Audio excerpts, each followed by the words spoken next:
Gadis itu menatap serangga yang ada di dinding. Kemudian, dia menangkap serangga tersebut dan menjejalkannya ke mulutnya. Dia memakannya dengan lahap. Gadis itu bernama Han Ahrem. Saat pindah ke sekolah barunya, ia langsung dibully karena dia selalu tercium bau. Namun, teman-temannya tidak mengetahui bahwa dia sedang melindungi mereka diam-diam karena serangga yang dimakannya adalah monster yang disebut Scabies. Sekali melekat, dapat mengakibatkan orang celaka. Bahkan dalam waktu yang lama dapat membahayakan nyawa. Tentu saja, orang biasa tak dapat melihatnya. Hanya orang-orang dengan kelebihan seperti Han Ahrem yang bisa. Selain dia, ada seorang lagi yang memiliki kelebihan. Dia adalah suster sekolah, Han Eng Yang. Sebelum Han Ahrem tiba di sekolah tersebut, si perawat telah terlebih dahulu menjaga sekolah.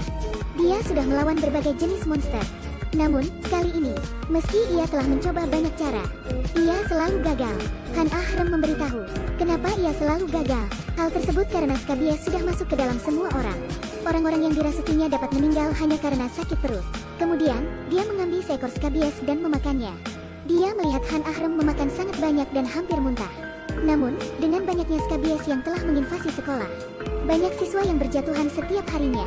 Demi keselamatan para siswa, yang bisa dilakukan Han Ahrem adalah terus memakan Scabies. Namun, ia tak bisa menandingi tingkat kecepatan pertumbuhan para Scabies. Maka, ia terpaksa harus meningkatkan jumlah makanannya untuk menekan efek asam lambung akibat memakan Scabies. Hari itu, Han Ahrem dibawa ke unit kesehatan sekolah karena sakit perut. Han Eng Yang mengiranya sakit perut karena terlalu banyak makan. Ia tak menyangka bahwa hal tersebut disebabkan karena ia terlalu banyak memakan Scabies. Ia sudah sering memakan monster. Tapi Han Ahrem berkata bahwa ini kali pertama hal ini terjadi. Mengetahui hal ini, semua temannya terdiam. Namun, teman-teman sekelasnya hanya bisa selamat jika para Scabies dihancurkan. Para Scabies hanya bisa hidup hingga berusia 20 hari, dan akan mati jika sudah mencapai batas usianya.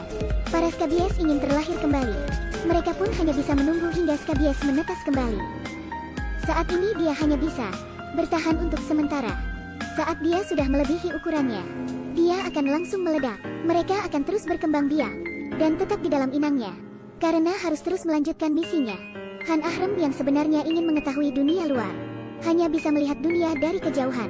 Mengetahui ceritanya, Han Eng Yang seolah melihat dirinya sendiri. Han Ahrem harus memakan semua monster dari yang terkecil sampai yang besar. Dia juga harus menghabisi semua monster-monster tersebut demi menjalankan misi untuk terus menyelamatkan manusia. Han Eng Yang sudah membulatkan tekadnya. Dia akan membantu Han Ahrem agar bisa hidup normal. Setelah berpikir lama, dia akhirnya menemukan solusi. Dia memutuskan untuk mengoperasi perut Han Ahrem. Maka, ia pun mulai mempersiapkan operasinya. Hal pertama yang harus dilakukan adalah menangkap Scabies. Karena hanya dengan menghilangkan semua Scabies, ia dapat melakukan operasi dengan nyaman. Ia mulai berburu siang dan malam. Bahkan ia dianggap aneh dan gila. Namun, ia tidak peduli. Dia menyerahkan semua tangkapannya ke Han Ahrem untuk dimakan. Setelah beberapa saat, Scabies akhirnya dapat dihilangkan. Di saat bersamaan, ia bertemu dengan Hong Min Pyo. Dia berjanji untuk membantunya menghabisi para monster. Berkat usaha Han Eng Yang, Han Ahrem dapat dioperasi. Operasinya berjalan lancar dan sukses. Setelah keluar dari rumah sakit, dia kembali ke sekolah. Saat ia menuju sekolah, ia melihat tidak ada hal buruk yang terjadi. Saat melihat hal tersebut, Han Ahrem meneteskan air mata bahagia. Akhirnya ia bisa menjadi anak normal. Tapi kedamaian tersebut tidak berlangsung lama. Para monster semakin menggila. Seorang gadis tiba-tiba menangis. Dia meraung lebih keras. Tiba-tiba badannya membesar. Badannya terus membesar hingga mencapai langit-langit kelas. Kemudian, para siswa ditelan satu persatu. Melihat hal tersebut, Han Eng Yang menggunakan pedang mainan di tangannya untuk menebas perut siswa tersebut. Dalam sekejap tubuh gadis tersebut meledak, berubah menjadi hati dan berhamburan.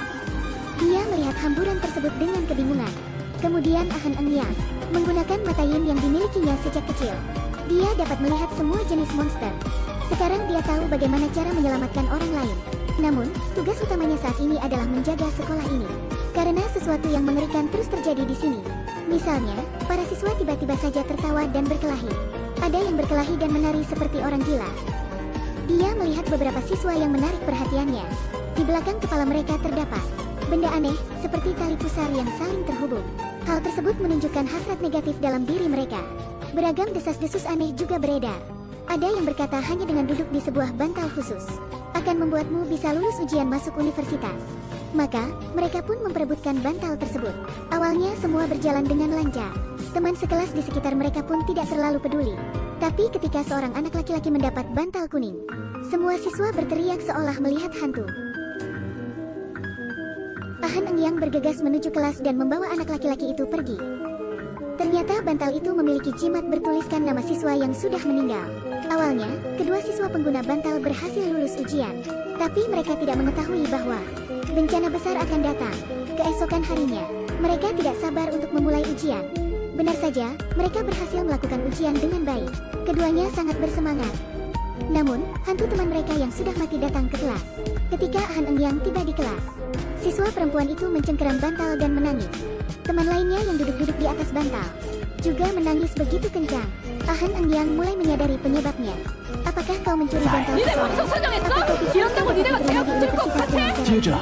Lalu dia mengingat kejadian saat seorang siswa yang meledak menjadi hati merah. Saat itu terjadi semua temannya berhenti menangis.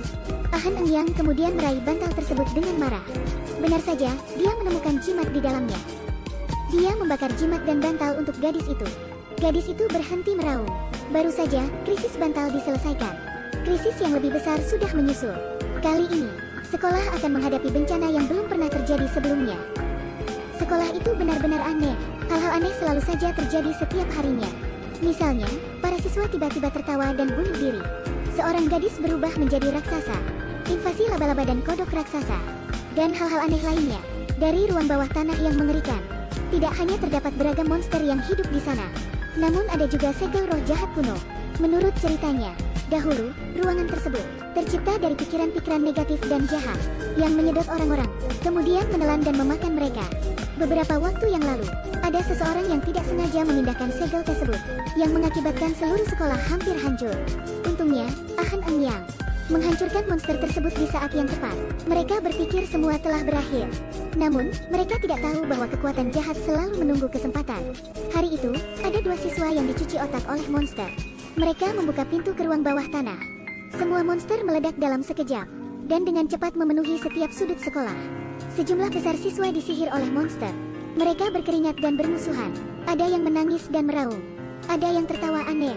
Bahkan ada yang berkelahi seolah sedang bermain game. Teman sekelasnya malah menyemangati mereka. Seluruh sekolah kacau balau. Bahkan tidak hanya siswa yang tersihir, para guru juga. Masalah ini menjadi berita heboh, di mana semua guru dan siswa jatuh koma. Mereka semua dilarikan ke rumah sakit. Han Engyang dan Hong Impyo tahu bahwa mereka tidak bisa hanya duduk dan diam. Mereka harus melawan balik. Maka, mereka berencana untuk kembali ke sekolah. Cara termudah adalah dengan menggunakan batu segel. Demi sekolah. Malam harinya, mereka diam-diam memasuki sekolah. Mereka menuju ruang bawah tanah. Setelah itu, mereka mengambil batu segel. Kemudian sekelilingnya berguncang. Mereka merasa takut dan khawatir. Mereka tiba-tiba terpelanting ke tanah. Beberapa saat setelahnya, matahari mulai meninggi. Sekolah roboh terperosok ke dalam tanah. Han Engyang dan Hong Impyo akhirnya berhasil. Film ini berjudul The School Nurse Files, mengisahkan cerita pendek yang singkat tentang dunia fantasi dan berbagai monster jeli yang menempel ke semua orang. Apabila kau dianugerahi kekuatan super, apakah kau akan seperti Han Engyang yang memiliki misi untuk selalu menyelamatkan dan melindungi semua orang?